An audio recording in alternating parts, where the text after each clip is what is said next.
One of the reasons this occasion is so cool for me is that I believe I first started to read Ronald Dworkin 40 years ago as a high school student. And his work continues to engage. And how many thinkers can you say that about? So in this talk, I'll try to accomplish two tasks. I want to situate the account of interpretation in Hedgehogs in relationship to the development of Dworkin's thought, or at least of my understanding of Dworkin's thought. The two things may be different. And then I want to evaluate a particular claim that Dworkin seems to make in Hedgehogs, the claim that there is a unity, an underlying conceptual structure to interpretation. So first, the three stages in the development of the account of interpretation. Stage one, hard cases.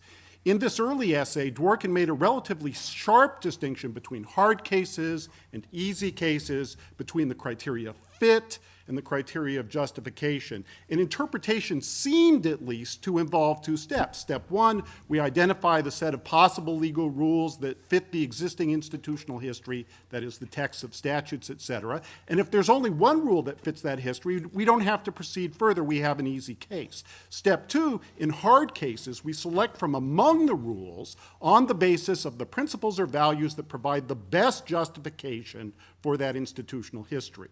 So we could describe stage one in relationship to Hart's picture of core and penumbra. At stage one, Dworkin seems to agree with Hart that legal rules have a core, but he disagrees about how things work in the penumbra. For Hart, there was discretion. For Dworkin, there are right answers, provided by the theory that Hercules constructs, the theory that best fits and justifies the law as a whole. Stage two, loss integrity.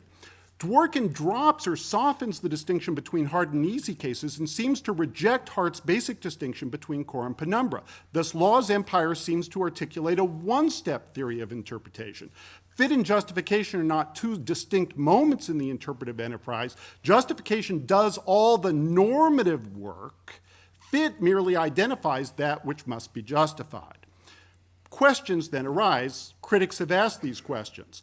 Why is the theory that justifies the status quo normatively decisive for judges or for anyone else?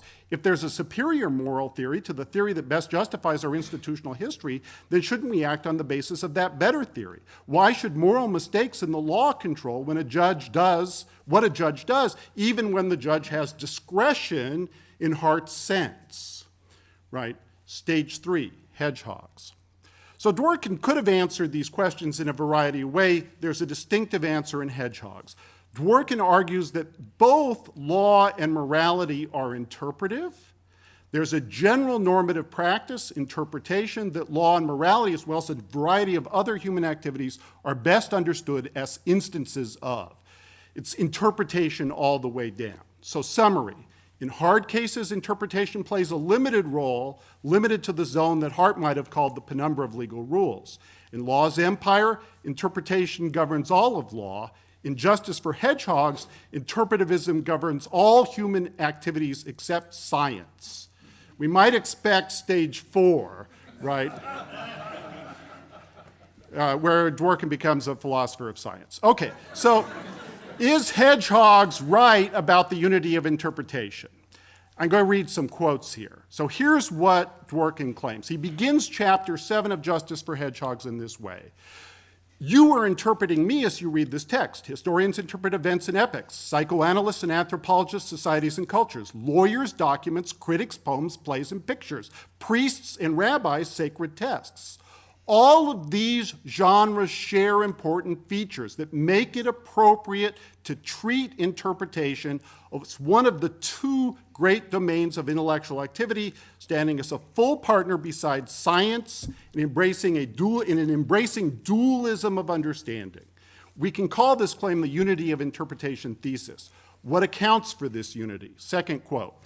We find it natural to report our conclusions in each and every genre of interpretation in the language of intention or purpose. We speak of the meaning or significance of a passage in a poem or play, the point of a particular clause in a statute, etc. Dworkin then continues to offer a theory of the structure of interpretation. Quote 3, we interpret social practices First, when we individuate those practices, when we take ourselves to be engaged in legal rather than literary interpretation, for example, we interpret. Second, when we attribute some package of purposes to the genre or subgenre we identify as pertinent. And third, when we try to identify the best realization of that package of purposes on some particular occasion. So that's the structure. He then distinguishes between three forms of interpretation: collaborative, explanatory, and conceptual, and it's the third of these that's crucial. Next quote. Conceptual interpretation assumes that the interpreter seeks the meaning of a concept that is created and recreated not by single authors, but by the whole community whose concept it is. Both law and morality are instances of conceptual interpretation. Leading to this conclusion, final quote, we must, and by the way, this conclusion, I think, is one of the most important things in the book. It comes towards the end, but I think it is just so important. It's one of the features of the book that I like the most. We must scrap the old picture that counts law and morality as two separate systems and then seeks or denies interconnections between them. We must replace this with a one-system picture. Law is a part of morality. Okay, so is Dworkin right? Is interpretation unified? It might seem that it is. We associate interpretation with the recovery of meaning, and if meaning is a single thing, then so would it seem to follow is interpretation. But there's a problem with this idea. Meaning is notoriously ambiguous. Take the example of a legal text. When we ask the question, what does this provision mean, we might refer first to the linguistic meaning or semantic content of the text. Call this first sense of meaning the semantic sense. But the term meaning can also refer to the implications, consequences, or applications of this text. Call the second sense of meaning the implicative sense. We might use the term meaning to refer to the purpose or function of a constitutional provision or statute. Call this third sense of meaning the teleological sense. These three senses of meaning are non-equivalent. The semantic content of a text is not identical to its implications. The implications aren't the same thing as the purposes. The purposes are not the same thing as the semantic content. Nor are these three senses of meaning, semantic, teleological, and implicative, actually unified by some underlying feature. They're different in kind. The semantic meaning of a text is a different kind of thing than is the purpose for which the text is written. Different purposes might motivate the same semantic content. The same purpose might be expressed by different semantic contents. The same points could be made about the relationship of implications to semantic content and the relationship of purposes to the implications. Of course, there are relationships between these kinds of meaning. Linguistic meanings can be used for purposes and they create implications. But the fact that there are relationships between concepts does not show they're unified by some underlying structure. Now, I don't think he'll do this, but Dworkin might claim that the unity of interpretation is provided by purpose.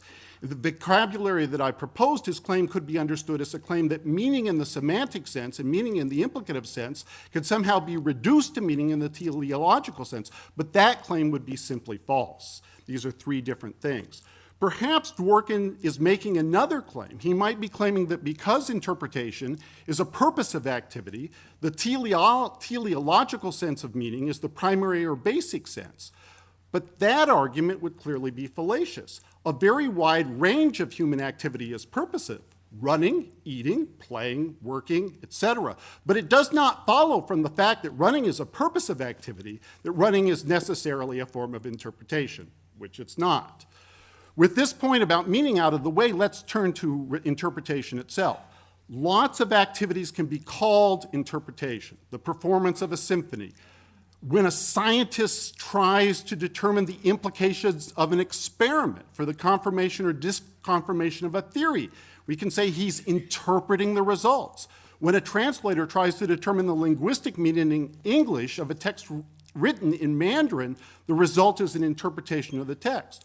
Dworkin's right when he observes that the objects of interpretation in each of these cases have purposes. Composer had a purpose, the architect of an experiment has a purpose, the author of the Mandarin text had a purpose.